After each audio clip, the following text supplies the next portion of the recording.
Oleen and salutations to the Truth Core, whoever and wherever you may be on the planet. This talk is a direct follow-up to the one I recorded yesterday about what's not right in our world. I want to say, first of all, that I was moved by your responses to that talk. You realize, of course, that I'm walking close to the line here. Anything said today which appears to respect or endorse a certain ideology, a certain people, and the way they acted at a certain moment in history is borderline talk. So I'll continue to walk on this knife edge, and I'll tell you what I can, as clearly as I can, about how I see the importance of this truth. It occurred to me that I might modify the language slightly and talk about the right wind. It's a nautical expression. I use nautical expressions a lot, as you may know, and I based an entire 3-year program on a nautical metaphor, the Gaian navigation experiment. So it's a common expression. Sailors wait for the right wind to undertake their journey and to sail out of port. For a good many years now, a number of honest, truth-seeking, and well-intentioned people have pointed out that the left-right paradigm is a device of deception.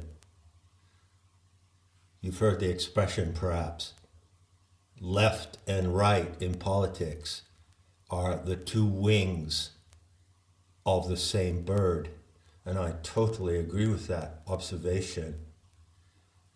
So I'll see if I can refrain from talking about the wing, and instead I'll talk about the wind.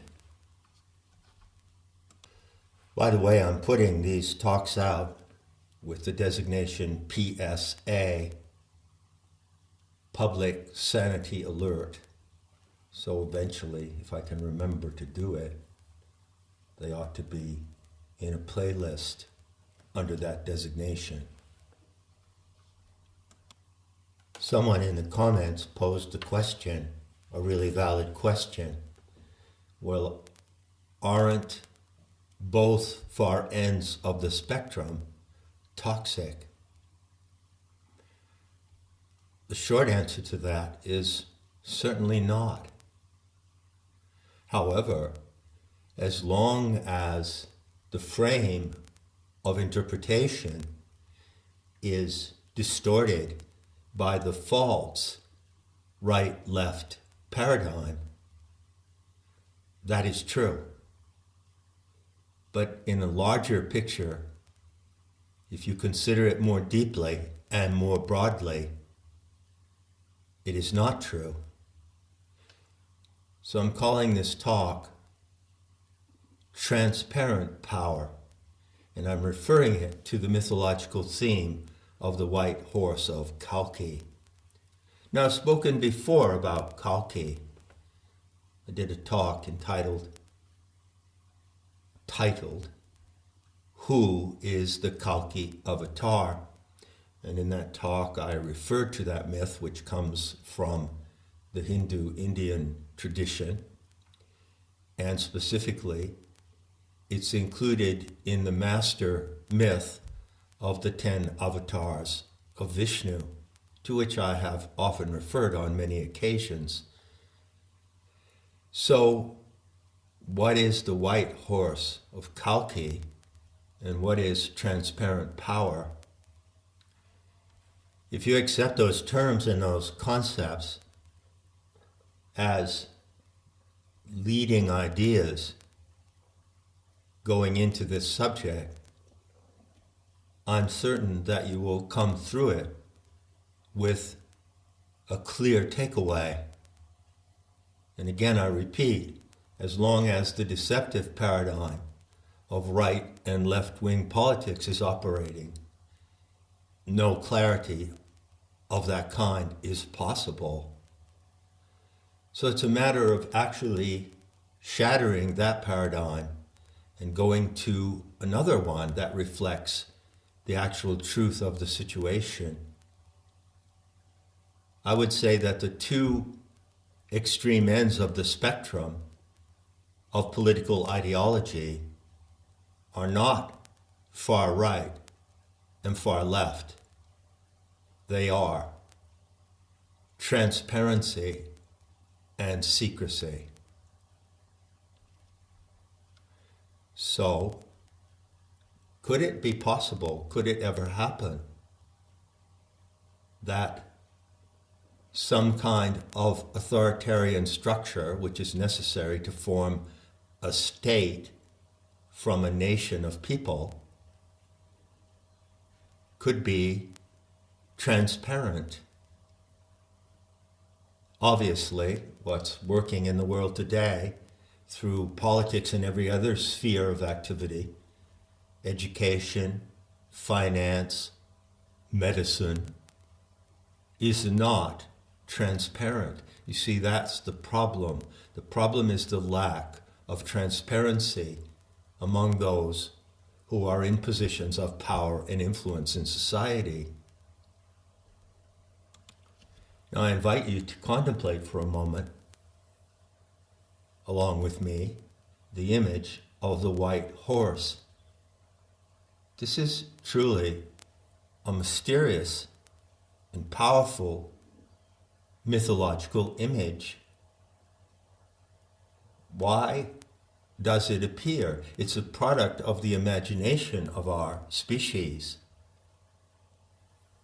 It has come from a particular race, the native peoples of the subcontinent of India, who are of an Aryan strain, the Aryan Caucasian races, and also including the dark-skinned or Dravidian races who inhabit that area, which is an area I know quite well from my travels in my youth.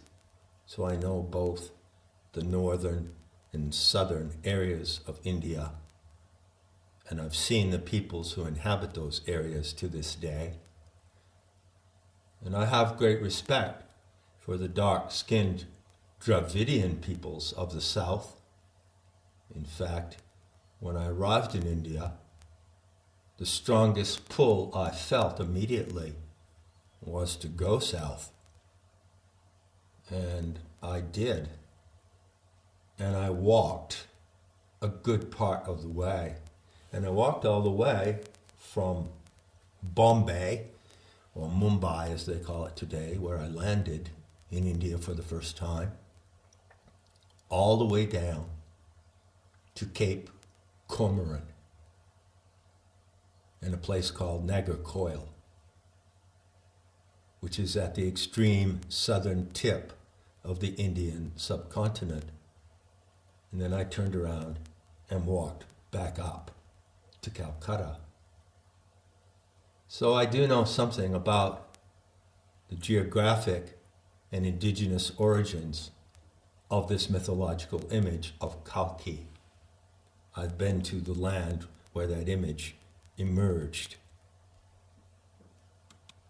So why is the horse of Kalki white?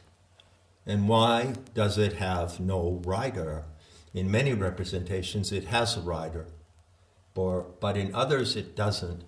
And if you go into the mythological material from the Puranas, which describe the avatars of Vishnu, I believe that in the earliest renditions. The White Horse of Kalki has no rider. And I've also spoken at length about this question: who is the rider? The identity of the rider is a kind of riddle. It's a riddle. And by looking at that riddle, many things can be learned and realized.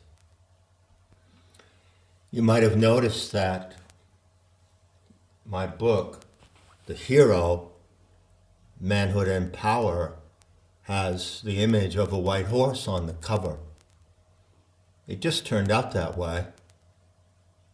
I was in London researching in various libraries, such as the Courtauld, the illustrations for that book way back when, the late 90s. And I discussed with the designer at Thames and Hudson what would be the best cover. And I'm pleased with the cover that was chosen. You know, it's from the art of Mexico. The painter was Diego Rivera, who lived from 1886 to 1957. I believe that he sailed on the left wind. A very famous folk artist of that period, who used his art for political purposes. He's often associated with the figure of Frida Kahlo. And that image is from a mural by Diego Rivera celebrating the Mexican Revolution, led by, who was it? Francisco Zapata. And it shows the simple peasant, Zapata, standing beside a white horse with no rider. So it's quite appropriate, more and more over time, that image was chosen for that book. That book, by the way, is out of print, and all the rights have been reverted to me by the publisher. So if I ever have the occasion to release it, I would make certain slight revisions in that book. It was written 25 years ago. That's a third of my life. And at that time, I didn't have the picture of how things sail on the right wind as I have it today. So there are certain slight allusions and value judgments in that book that I would revise if it were to come out again in a new edition. Not much, but some significant, small changes.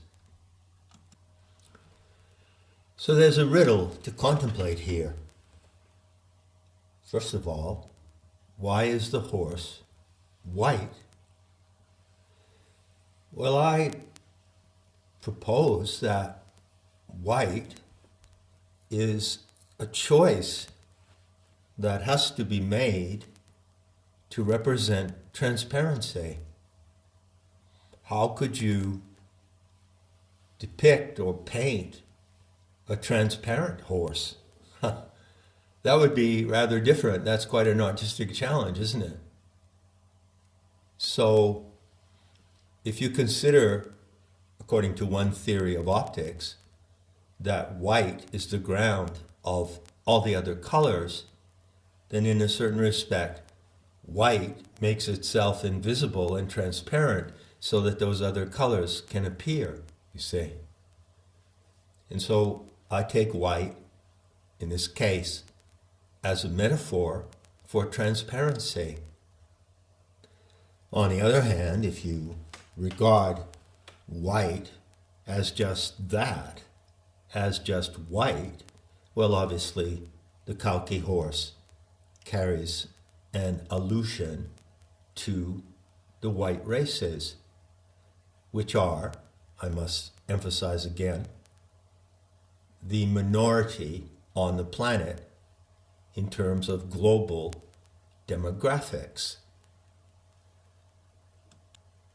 And it is, or certain powers would like it to be a hated and persecuted minority. Isn't that obvious? Now it comes to the riddle of the rider. Well, there's not just one rider. There's not just one Kalki avatar. I've said this before. The Kalki avatar is a self-elected role. Whoever mounts the horse is the Kalki avatar, as long as the rider uses the power invested in him by the people and by the nation to act for the well-being and prosperity and preservation of the people. It's as simple as that. Now, I mentioned in the previous talk that it is not inconceivable that there could be an authoritarian power that is transparent and that acts for the good of the nation and the people. No, it's not inconceivable.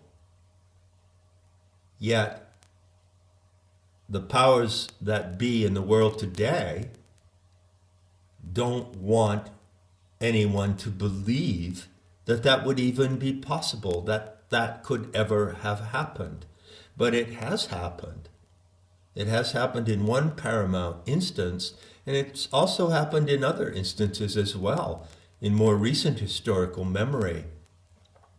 If you look at Libya and Gaddafi, if you look at Syria and Assad, you see a version. Nothing is perfect, and I'm not whitewashing anyone here. But you see a version, you see an attempt to realize this goal, this ideal of a benevolent authoritarian state. Now, I realize those words may come as shocking coming from me. Who, after all, am I but the author who has attacked the authorities more strongly and frontally than anyone else in certain respects? Authorities and rulers is a translation of the word archons. So, Not in His Image exposes who the archons are in their alien and off-planet aspect, as well as who they are in their many shape-shifting guises in the world today.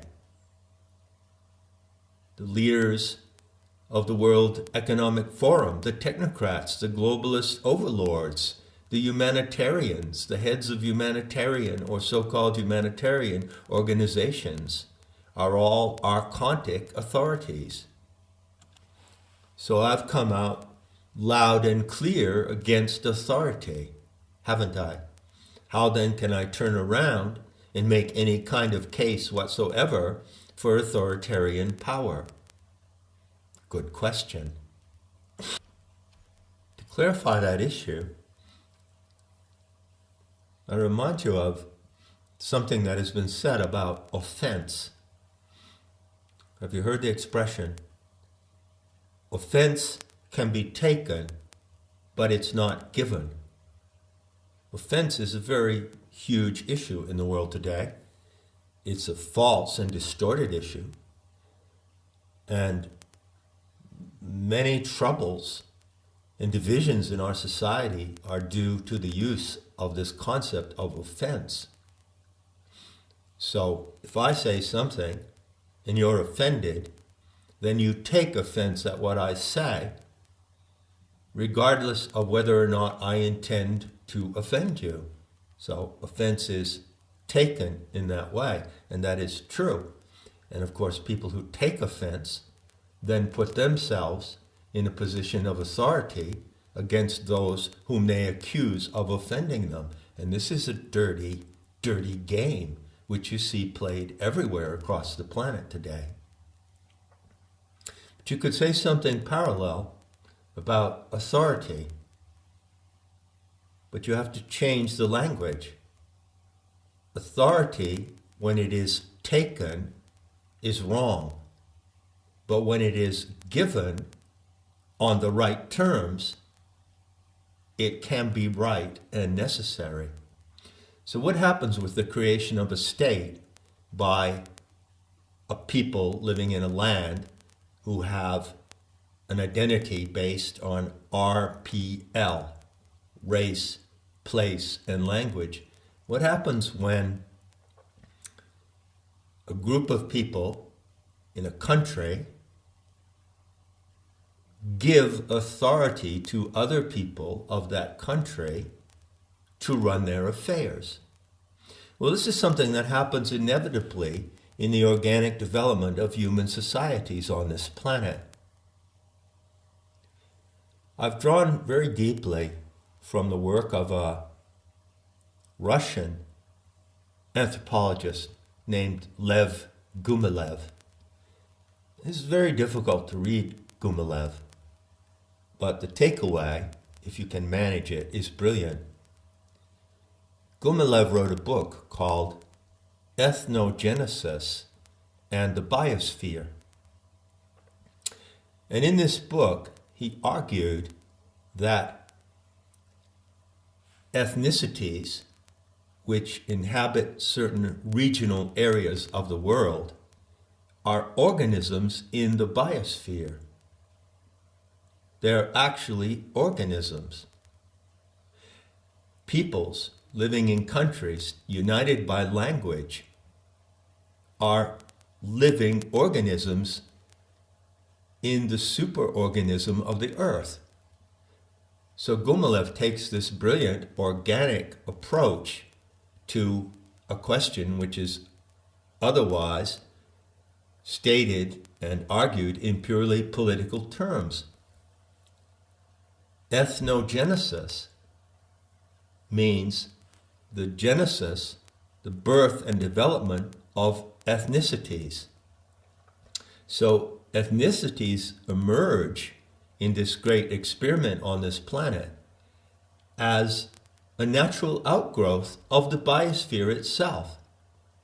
Now, the analogy that I use in my attempt to understand what Gumilev said is the analogy of the human body with organs. The superorganism of Gaia has organs. And what are those organs? Well, they are the ethnic groups that emerge, the racial groups that emerge in different regions of the earth. So this is a natural process. And Gumilev brilliantly shows that. And where can you go with his thesis? Well, you go to the point where you can ask this question. When you look at the human body,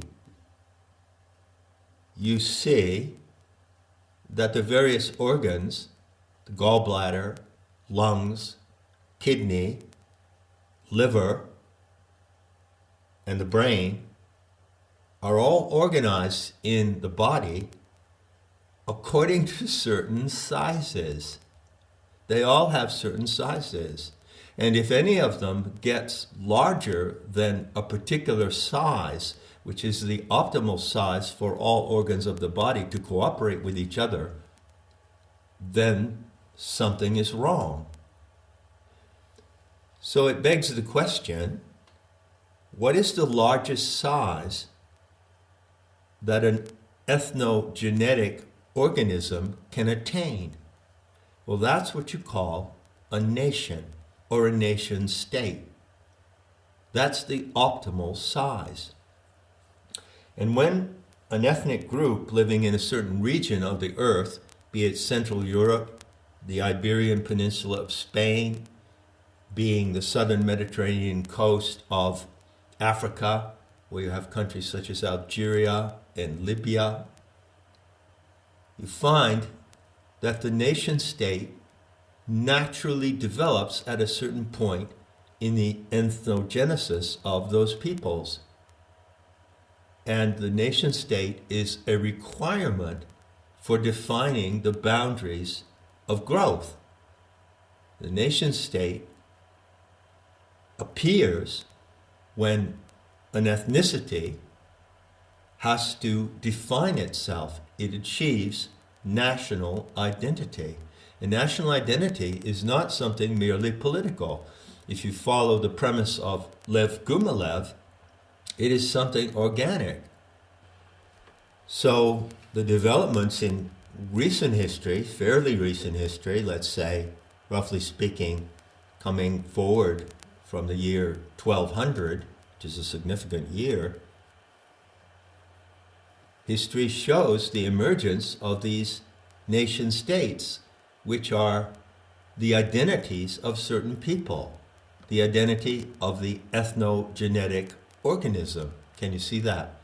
And what is really interesting, and I've studied this really deeply, it's been one of my passions, is the question of how this happens.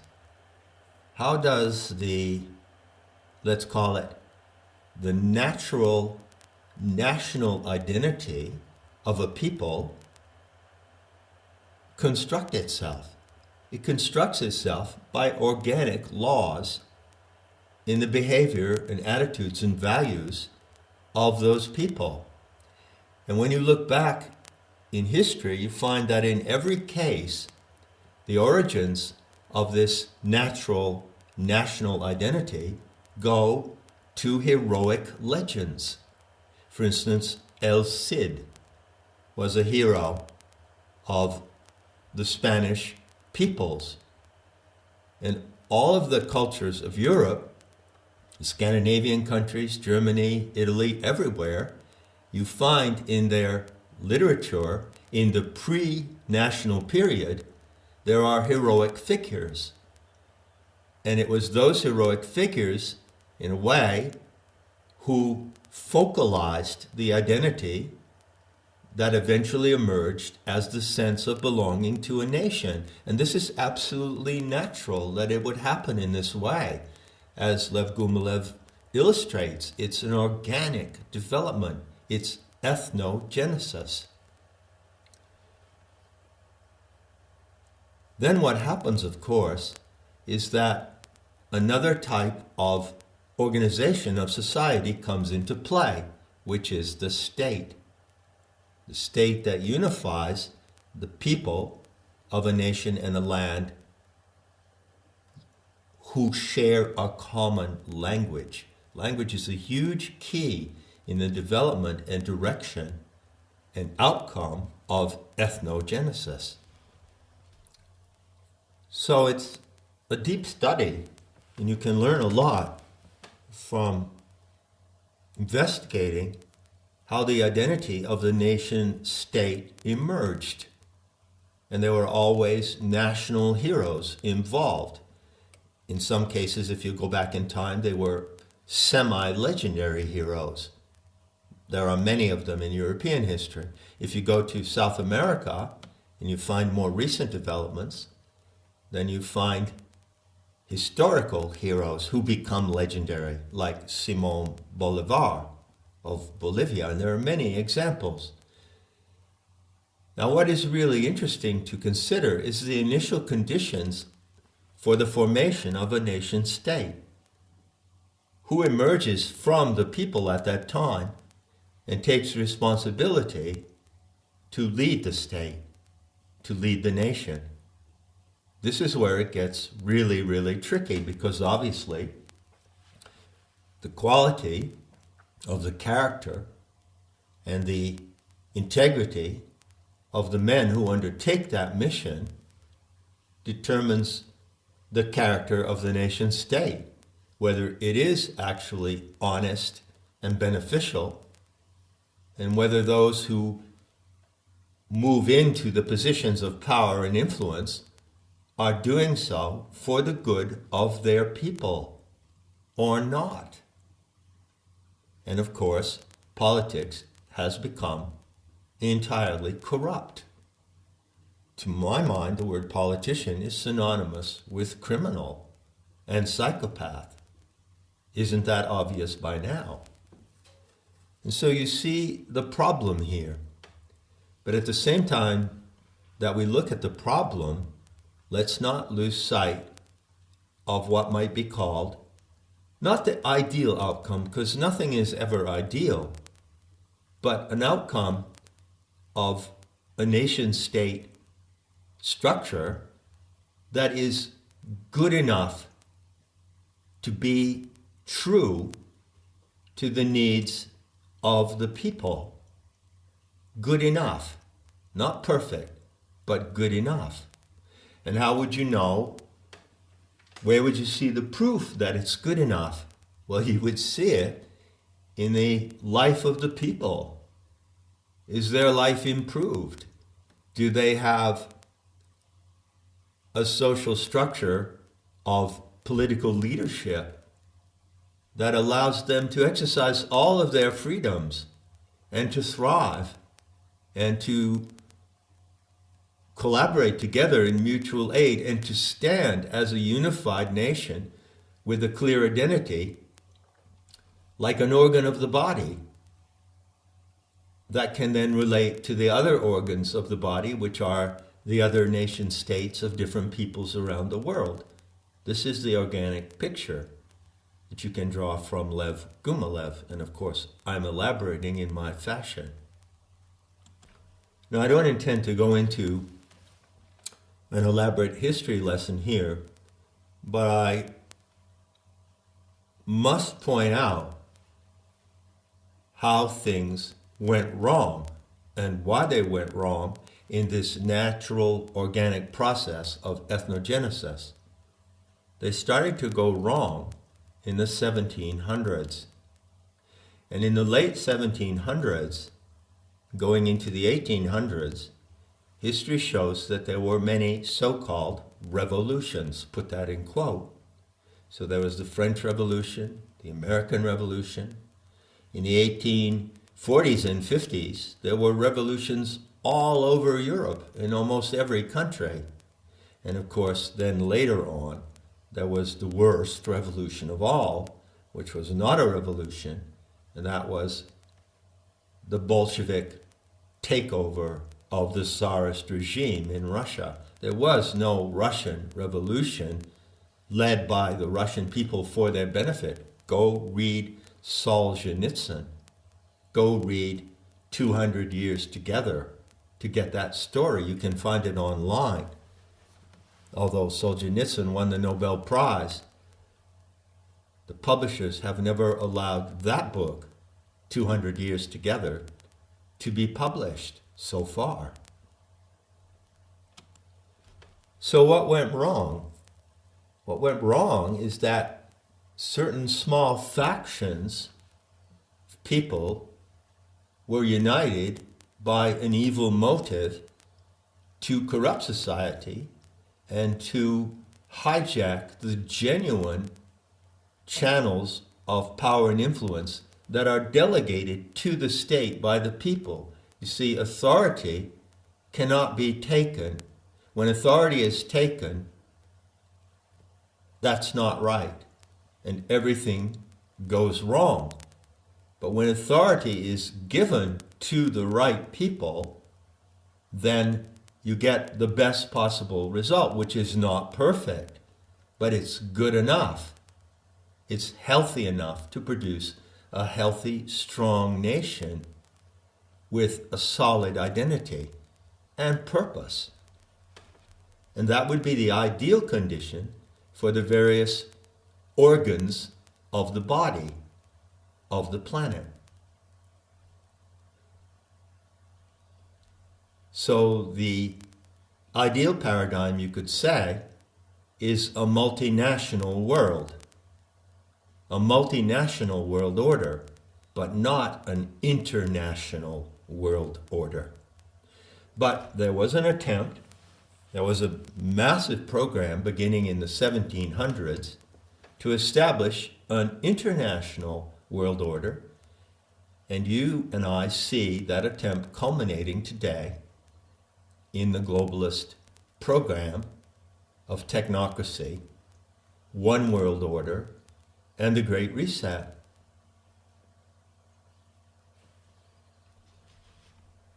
How could it have been otherwise, you wonder? Well, there was an attempt to right the problem of this subversion of not democracy. No. In fact, democracy and liberal democracy are not what is subverted and corrupted and ruined. They are the point of the program and the agenda to subvert and ruin all nation states. Liberal democracy is the toxin. And you find that statement confirmed in what are called the protocols, certain protocols that appeared in the late 1700s, where it clearly states we will introduce liberalism as a toxin to undermine the nations. Couldn't be clearer than that. It's written in the agenda of those perpetrators who colluded in a massive conspiracy which has been running now for over 200 years with the intention that the nation states of the world and those people who are united in a national identity should never have their right way in this world. This program has been running, say, from around 1770 with the foundation of the Illuminati, who actually openly stated their protocols. And so 1870, 1970, it's going on 250 years, and it's now in its end game. So I guess I am giving a sort of history lesson here. Didn't really want to do that, but perhaps you find this background instructive. But let me bring it around the bend to the imperative case. Something happened in Central Europe around 1871 or 1872. And at that time, there was no such entity as the German nation. The region of Germany, united by the people who were born there, the natives, and their language and customs and history, consisted of, 20 or 30 different principalities. And someone came along around 1872 and united those groups into a nation. And after that, things took a really, really powerful turn. Because that particular nation grew really rapidly. And it so happened that the other nations in Europe at that time, such as France and England, saw that if they let it go its own way, if they let it take its right course, it would dominate them. But how would it dominate them? Well, not necessarily by a military program. No. It would dominate them by its creative and cultural achievements in every area you can imagine, in the natural sciences and in engineering and physics. Go look at the history. Who were the trailblazers and pioneers in the important areas of human culture coming forward from the middle of the 19th century? Go look at the names. What was the ethnicity of those trailblazers? And so it became obvious to certain factions within the French and English nations in particular, factions that were not themselves working for the benefit of those nations, but for their own benefit, third-party factions. It came to their attention. If they let the nation of Germany run its course, they were going to have a situation in Europe that would make it impossible for them to succeed in their plan of subversion leading to internationalism. And so they targeted that nation. And the first result was World War I. The second result was World War II. Now, without going further into these dense historical details, let's return to the identity of the rider. So if the white horse represents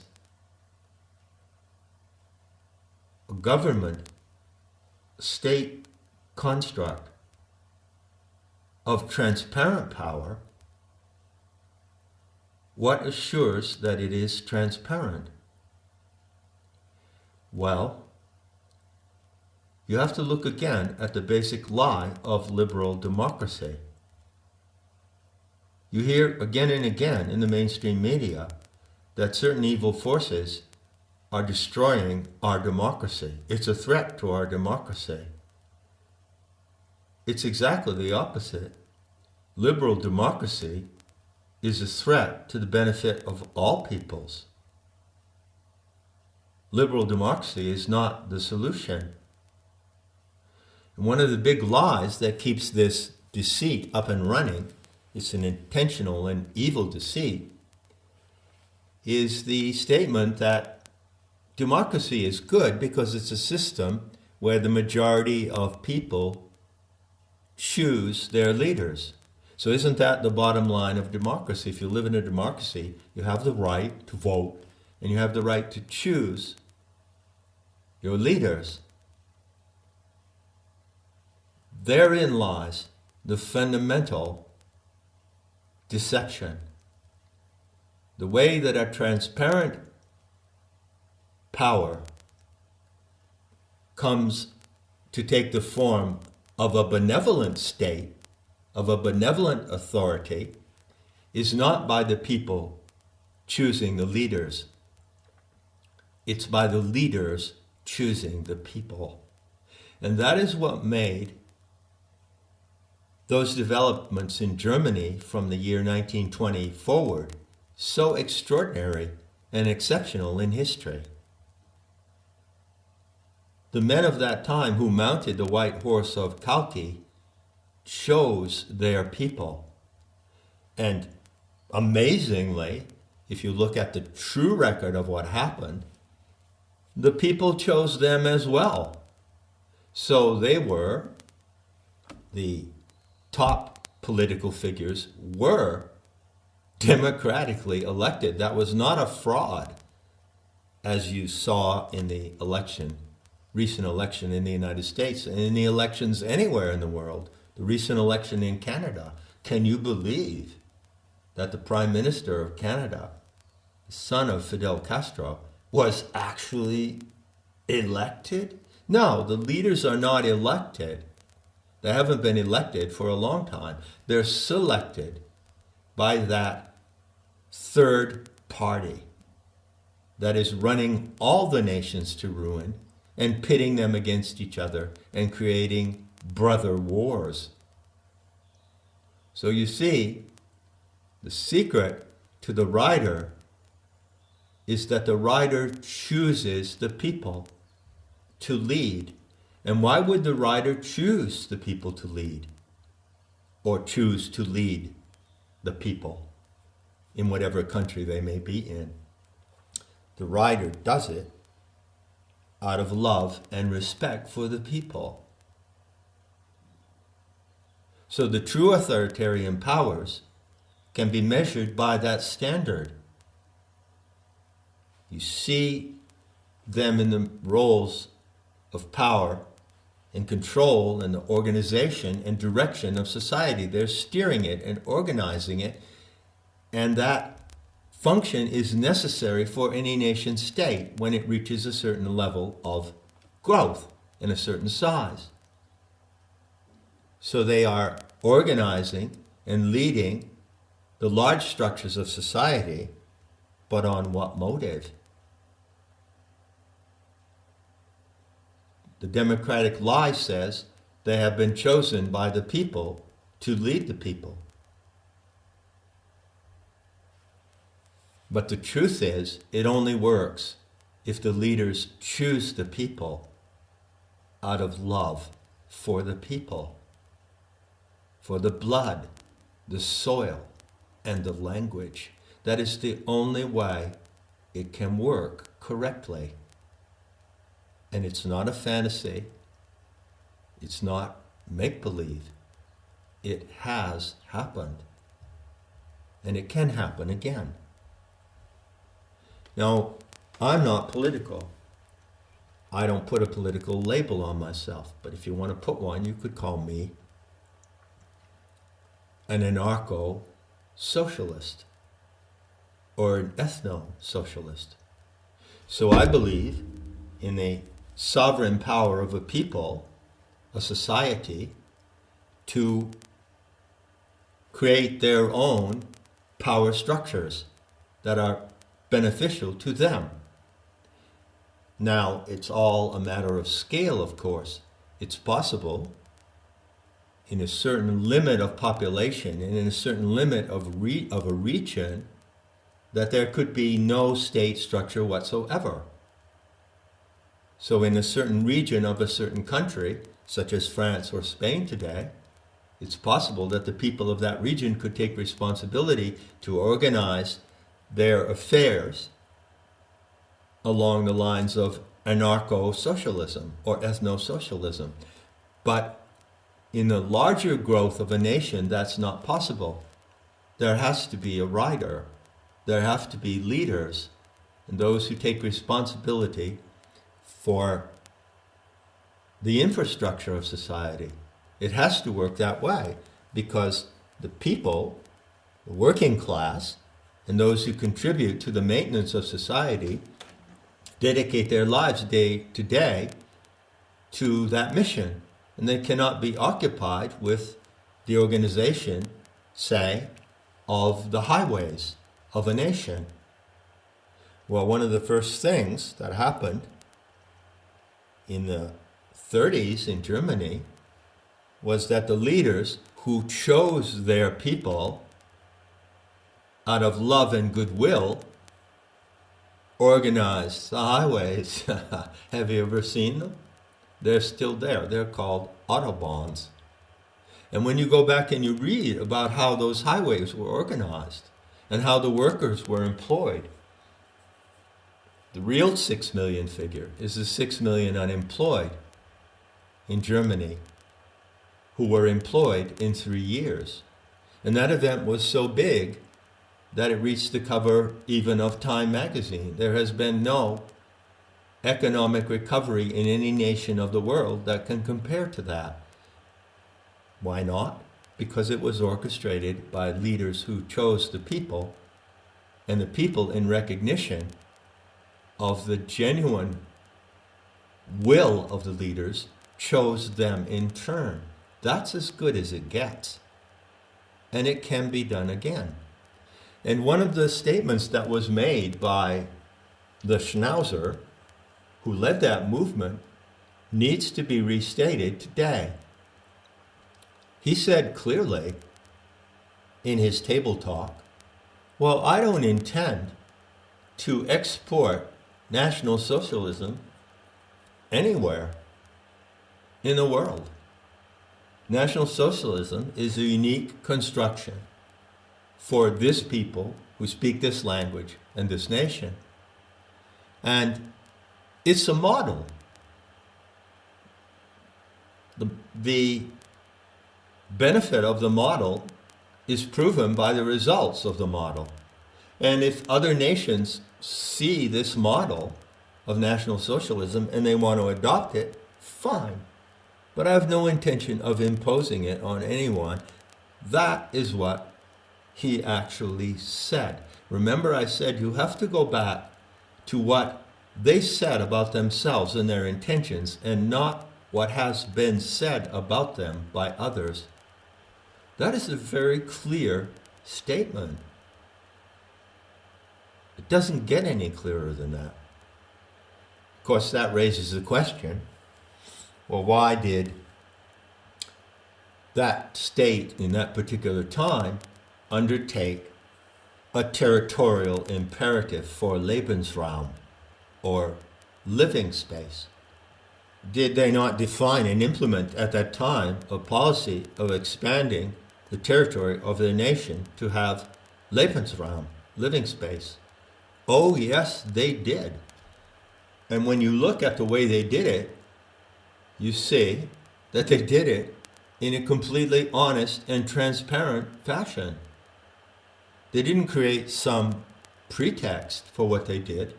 They openly stated what they were doing and why.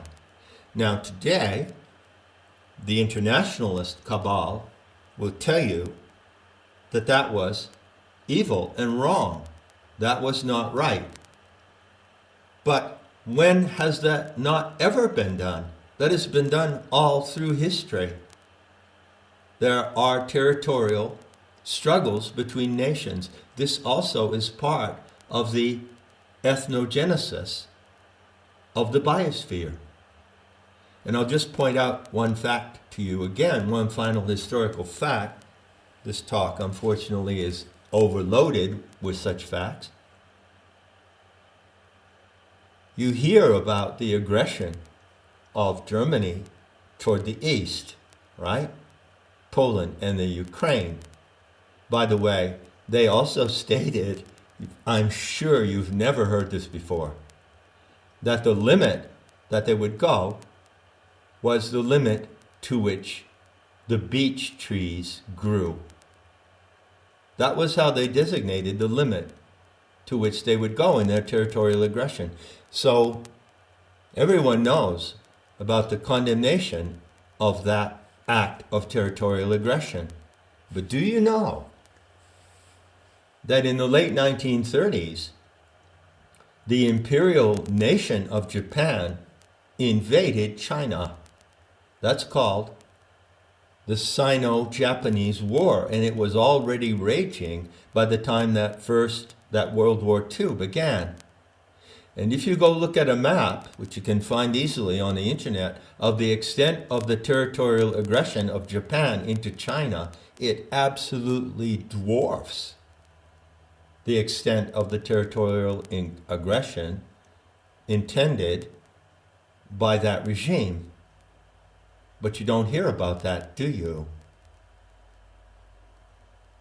Have you ever heard today or recently the nation of Japan as it exists today condemned for its massive territorial aggression in China? Well, the Chinese certainly hate it, and they hate the Japanese for that. And in Japanese schools, the true history and facts about those events of the Sino-Japanese War are heavily censored. Nevertheless, let it not be forgotten that Japan joined the Axis powers, and there is a huge faction of the population of Japan today who looks upon Germany and the leadership of that time in a most approving fashion. So these are the facts of history. I didn't intend to go there so deeply, but let me say this to complete this talk. The only kind of power that can work in the right way for nations and in the continuation of ethnogenesis, including the question of territorial conflicts, which has always existed and which will always exist, the only right way for that to work out is by governments operating on transparent power. Freedom stands at the end of secrecy. The two ends of the spectrum are transparency and secrecy. And yes, it might come as a great surprise from yours truthfully, but there are forms of authoritarian power which are legitimate and necessary in this world. It all depends on the character and intention of who rides the white horse of Kalki. Enough said, and I'll be seeing you in the beauty to come.